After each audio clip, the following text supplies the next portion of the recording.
চাইতে ভক্তদের বেশি মুখস্থ কথা, যা শুনলে কাজে লাগবে সেগুলো শুনুন। চুলগুলো সাদা হয়ে যায়, পেকে যায়, মানে ভগবান একটা চিঠি দিয়েছে, সংকেত। যখন চুল পাক ধরবে তখন বুঝতে হবে যে আমার সময় হয়ে এসেছে,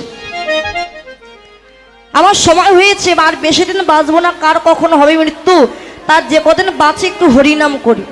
কিন্তু আমরা সেটা না করে কি করি, চুল যখন পেকে যায় আমরা গোদরেজ মেখে কালো করে নেই না, কালো করে নিই। ভগবান দেখলো আমার সংকেত তো বুঝতে পারলো না এরা। দ্বিতীয় সংকেত দেয় কি, চোখে দেখতে পায় না, মানে চোখে দেখতে পাবেন না, বুঝতে হবে যে বয়স তো কম হলো না, চোখে দেখতে পাচ্ছে না, এবার একটু কৃষ্ণ নাম করি। কিন্তু তা হবে না, ভালো ডাক্তার দেখিয়ে চশমা নিয়ে নিই আমরা।